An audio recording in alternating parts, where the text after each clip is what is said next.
एक और तंजीम वहाँ पर पॉपुलर फ्रंट ऑफ इंडिया के नाम से बनी। मैं उसमें गया बाबरी मस्जिद के ताल्लुक़ से। वो दूसरे नौजवान हैं मुस्लिम लीग से हट के। मैंने महसूस किया कि उनको भी कोई वसाइल की कमी नहीं। मैंने मालूम किया कि तो उन्होंने कहा हमारे वहाँ इसके कोई मसला नहीं। वो वहाँ से निकल के दिल्ली में आके इजलास करते हैं, वहाँ से हज़ारों आदमियों को ट्रेन से लेकर आते हैं। जाहिर है उनके अवाम उसको सपोर्ट करते हैं, वो भी एक सेक्शन है। पूरी जो है केरला की मुसलमान नहीं हुए, तो केरला में मुसलमान मुस्लिम लीग को भी सपोर्ट करता है, जमात इस्लामी को भी सपोर्ट करता है। जमात इस्लामी का जो अखबार वहाँ निकल रहा है, आप देखिए क्या मुकाबला करेगा कोई यहाँ के अंग्रेज़ी के अखबार। चंद्रिका ये किस नाम से है, वो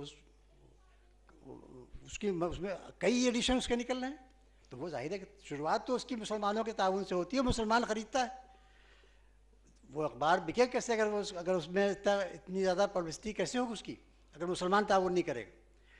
तो जो मिजाज केरला के मुसलमानों का है, जो मिजाज आंध्रा के मुसलमानों का अब बन चुका है, वो मिजाज अगर उत्तर प्रदेश के मुसलमानों का नहीं होगा तो आपको शिकायत करने का हक़ नहीं रह जाएगा।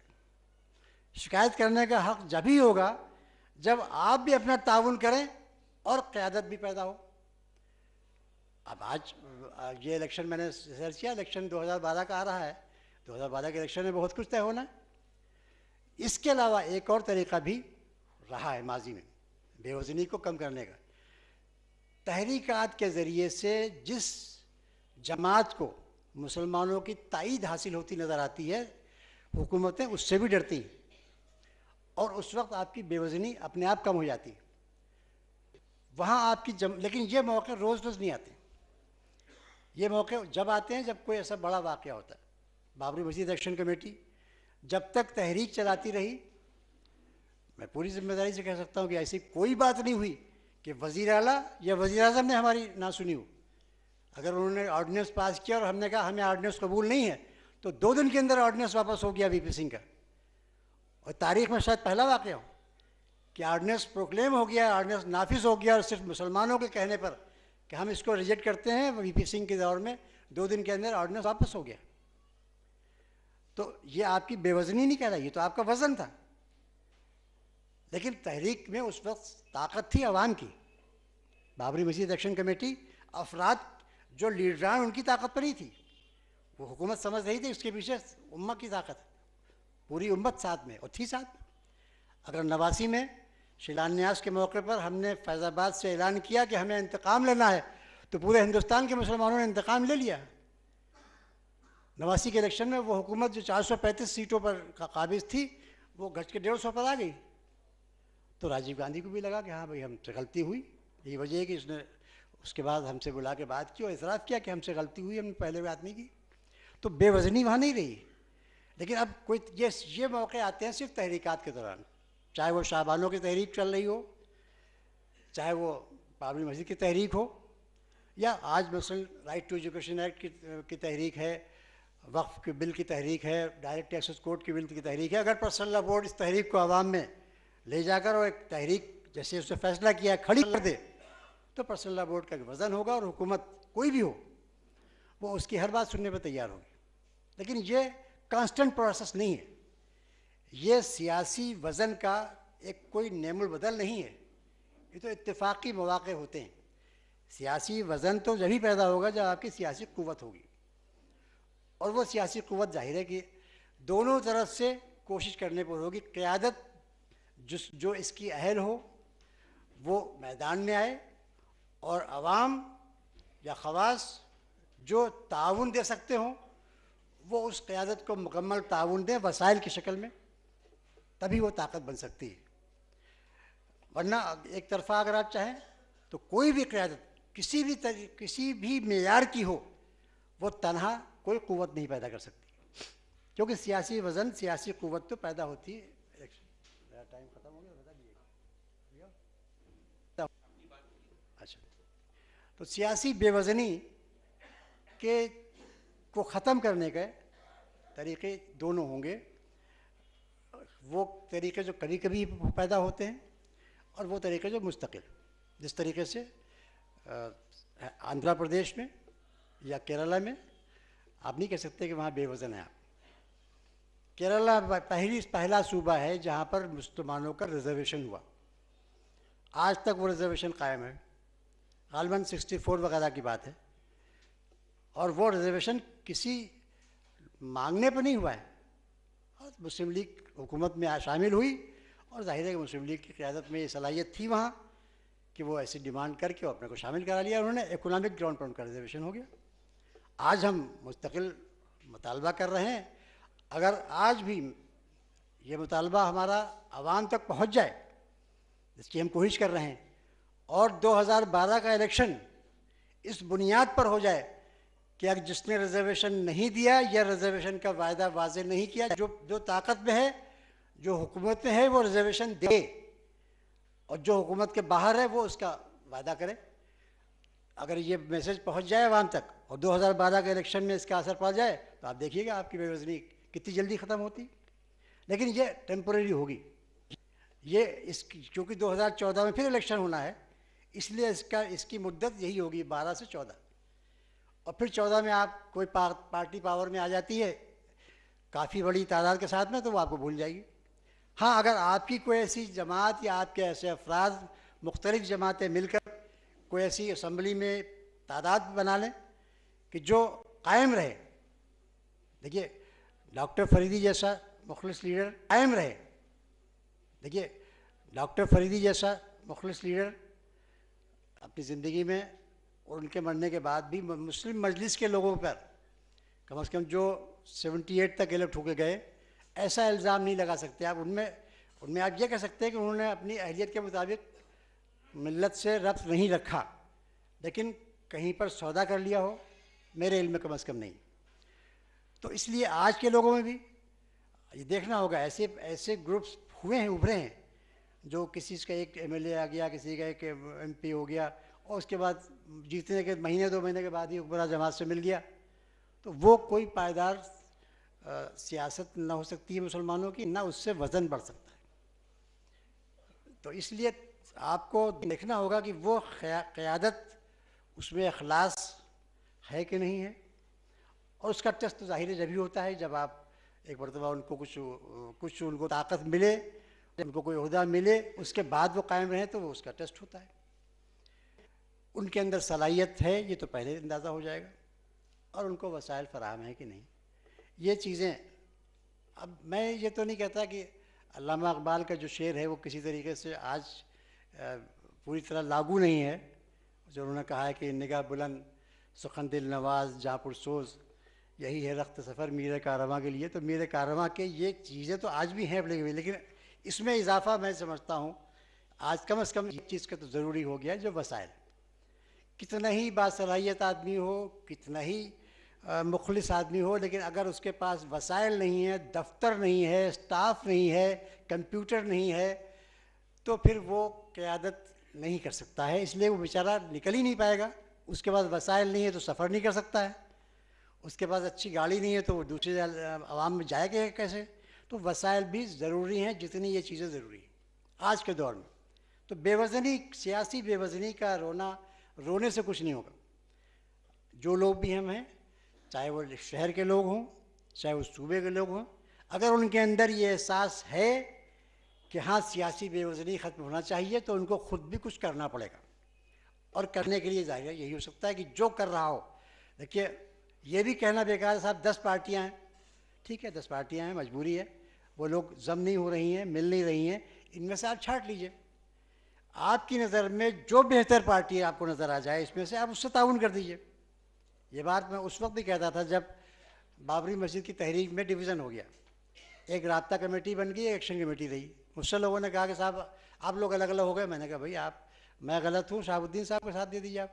बात तो वही है, हम दोनों एक ही बात कह रहे हैं, हम में उनमें इख्तलाफ नहीं है, तो आप क्यों परेशान हैं? आप किसी एक का साथ दे दीजिए, चाहे आप शहाबुद्दीन साहब के साथ रहिए, चाहे मेरे साथ रहिए, हम पहुँचेंगे वहीं पर। चंद दिनों के बाद हम लोग मुश्तरका प्रोग्राम भी करते रहे, एहतियाजी प्रोग्राम मुश्तरका हमारे होने लगे। तो ये तो बहाना होता है कि साहब हम किसका साथ दें।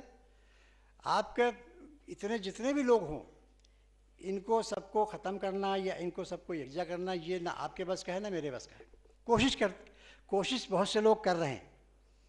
आगे भी करते रहेंगे कि भाई इनमें टकराव ना हो। लेकिन अगर आप कहीं पर इनकी कोई मदद कर सकते हैं जहाँ पर ये वज़न पैदा कर सके, देखिए मैं बिला वजह की मदद की बात नहीं कर रहा हूँ, जहाँ पर आपको नज़र आए कि हाँ इनकी ताउन करके आप सियासी वज़न अपनी बढ़ा सकते हैं, तो वहाँ पर हमारा फ़र्ज़ हो जाता है कि हम इनका ताउन इनके साथ करें जो ताउन कर सकते हैं और इनके ताकत पैदा करें। दूसरी जगहों पर एक वो भी, उसमें भी ताकत पैदा होती है, ऐसा नहीं कि उसमें नहीं होती। मान लीजिए आपके नज़र में 400 सीटों में 100 सीटें ऐसी नज़र आती हैं कि जहाँ के लोग ऐसी पार्टियों के उम्मीदवारों को ताउन कर सकते हैं, 300 में ऐसे कोई नज़र नहीं आते, तो 300 पर भी आपका अपना इत्तेहाद, आपका अपना एक शऊरी फैसला, देखिए एक फैसला होता है लाशऊरी, आपने एंड मौके पर जाकर किसी को वोट दे दिया, उसको मालूम भी नहीं है, लेकिन एक शऊरी फैसला अगर आप कर सकें, और ऐसा भी मुसलमानों ने किया है माजी में बाज़ इलाक़ों में, तो वो फिर होगा आपका एक सोचा समझा फैसला और उसकी सबको इल्म हो जाता है। उस वक्त आपके उस शऊरी फैसले से जो पार्टी इक़्तिदार में आएगी या इक़्तिदार से महरूम होगी, दोनों आपकी कदर करेंगे, दोनों आपसे डरेंगे। लेकिन शऊरी फैसला हो, आपका सोचा समझा फैसला हो, और ये फैसला उस वक्त का है कि जब कोई अल्टरनेटिव सामने नहीं है, जब कोई एक जमात सामने नहीं है, कोई एक लीडरशिप सामने नहीं है, तो ये मुसलमानों की मकामी लीडरशिप का काम है। ऐसा नहीं कि उस मौके पर आप बिल्कुल लाचार हैं, आप बिल्कुल इस हैसियत में हैं कि मुकामी तौर पर फैसला कर सकते हैं। मसलन इलाहाबाद शहर है, इलाहाबाद शहर में 4 सीटें 5 सीटें अगर हैं MLAs की, तो ऐसा नहीं कि इलाहाबाद में मान लीजिए कोई ऐसी लीडरशिप का कैंडिडेट नहीं है जो आपके मेयार के मुताबिक हो, वो जीतने की हैसियत में नहीं, तो आप कोई फैसला ही नहीं कर सकते। जो भी बाशऊर लोग हैं मिलकर बैठकर एक राय कायम कर सकते हैं, और ऐसा माजी में किया है, मुस्लिम तंजीमों ने किया है। जब ये पार्टियां नहीं थी, आप 2002 का इलेक्शन देखिए, 1999 का इलेक्शन देखिए, तो मिली काउंसिल, जमात इस्लामी, जमीयत उलमा, इन लोगों ने कुछ ऐसे फैसले किए, उसके असर पड़े, क्योंकि उस वक्त पार्टियाँ नहीं थी। तो ये ऐसा नहीं कि कोई भी ऐसा लम्हा हो, कोई भी ऐसा वक्त हो कि आप कोई भी फैसला करने के हैसियत में ना हो। ये अवामी फ़ैसले हैं कि जो अगर कोई क़यादत किसी मौके पर नहीं सामने आ रही तो आप भी फ़ैसला कर सकते हैं।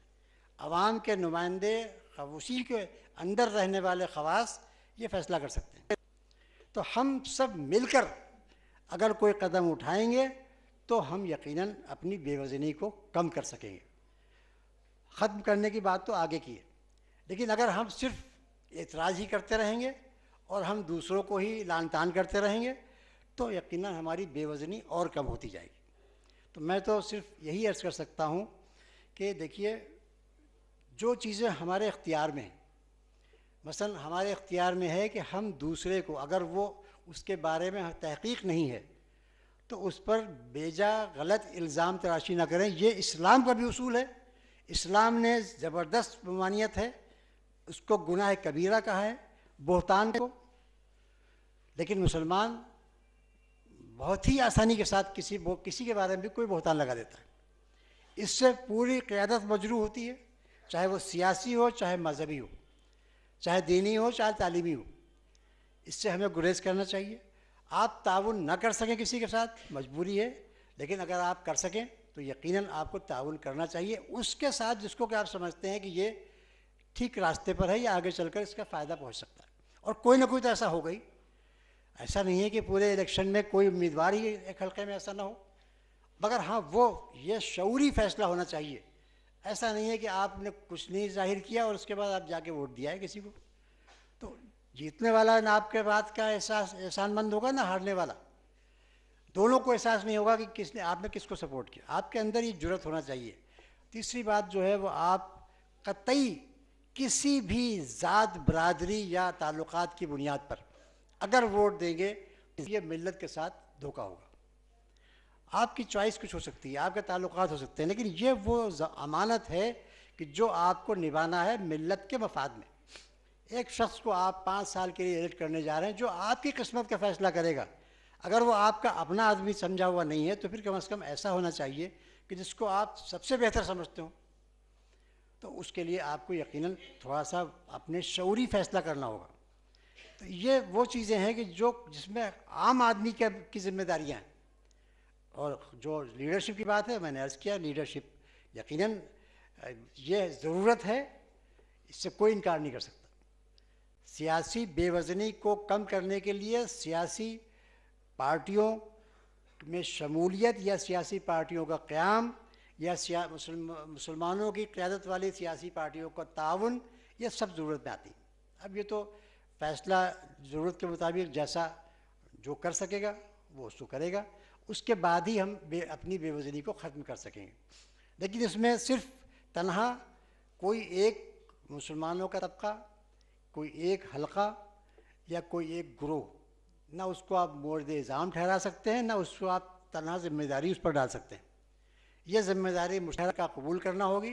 अगर हम सब मिलकर इसको कबूल करेंगे, ख़ास तौर से वो लोग कि जो बाशऊर हैं, जो बिल्कुल जाहिल है और कुछ नहीं समझ पा रहा, उसके ऊपर शायद इतनी ज़िम्मेदारी ना हो, लेकिन जो थोड़ा बहुत शऊर रखते हैं, इस्लामी फ़िक्र रखते हैं, इस्लामी जहन रखते हैं और इस हैसियत में है कि वो कुछ ताउन कर सकते हैं, कुछ फ़ैसला कर सकते हैं, उन सब की ज़िम्मेदारी है कि वो अपने अंदर ये क़यादत पैदा करें, ऐसी क़यादत से ताउन करें कि जो हमारी बेवज़नी को ख़त्म कर सके। ये क़यादत सिर्फ़ ऐसा ताउन करें कि जो हमारी बेवज़नी को ख़त्म कर सके। ये क़यादत सिर्फ़ MLA की लेवल की नहीं है।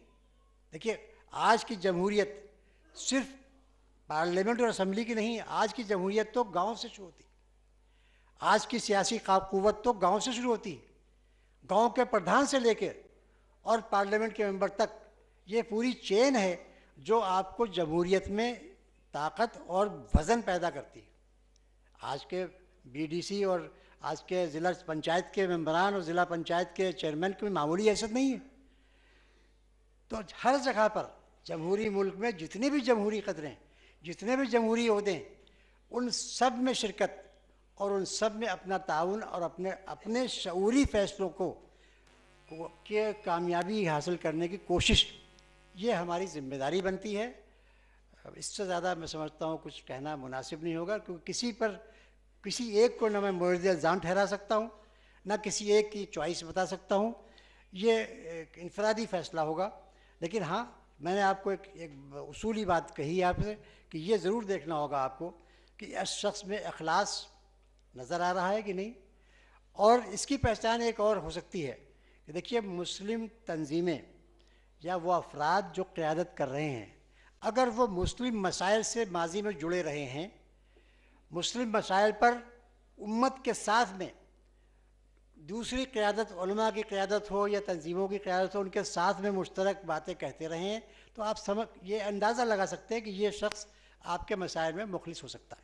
ये एक पहचान हो सकती है उसकी। लेकिन अब कुछ लोग बहुत जल्दी आए तो उनको ये मौका नहीं मिला, तो मैं नहीं कह सकता कि वो उनको आप कह दें नहीं, इनके अंदर अखलास नहीं। ये तो आपको टेस्ट करना पड़ेगा और वक्त बताएगा कि उनके अंदर अखलास था। जब उनको मौका मिलेगा, सलाहियत का अंदाज़ा बखूबी लगा सकते हैं। मैं इन्हीं अल्फाज के साथ मैं मुंतज़मीन का शुक्रिया अदा करूँगा। चूँकि मुझे एक तलाफ़ी भी करना थी, माजी में एक मौके पर मैं नहीं हाज़िर हो सका था, लिहाजा मैंने वो तलाफ़ी भी आज कर दी आपके सामने।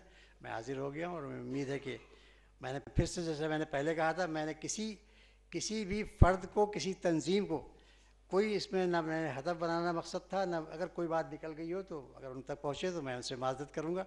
लेकिन मैं समझता हूँ वो सब अपना काम अच्छा कर रहे हैं, जो लोग भी काम कर रहे हैं, और उनको अगर हमारी इस बात से कुछ तक़वियत पहुँचेगी तो मैं समझूँगा मेरे आज के यहाँ आना कामयाब रहा। और आप भी अगर मेरी इस बात को कुछ वज़न देंगे तो मैं समझता हूँ कि मैं यहाँ आना जो है वो एक मुफीद साबित हुआ। वाखिर दावाना अल्हम्दुलिल्लाह रब्बिल आलमीन। बहुत बहुत शुक्रिया ज़फ़र याब जिलानी साहब आपका। आपने जो प्रैक्टिकल बातें कही हैं और जिस साफ़गोई से और दर्दमंदी से आपने ये बातें कही हैं, वो वाकई बहुत अहम है। और इतनी साफ़गोई से अभी तक सियासी मौजू पर और सियासी तंजीमें या जमातों के ताल्लुक़ से कम से कम मैंने किसी से नहीं सुनी है। और ये जो बात है, अभी तक तो आप बहुत सी तकरीरें किताबी सुनते रहे हैं, इल्मी तकरीरें हुई हैं आपके सामने, लेकिन ज़फ़र याब जिलानी साहब की जो बात है वो इनका 35 या 40 साल सियासी तजुर्बा और मुख्तलिफ़ सियासी और समाजी तंजीमों से वाबस्तगी के बाद सामने आया है। तो इनकी जो गुफ्तगू है वो हमारे लिए बहुत अहम है और बाज़ मायनों में, बाज़ हालात में वो हमारे लिए मिशल राह है, वो रहनुमाई की हैसियत रखती है। हाज़रीन,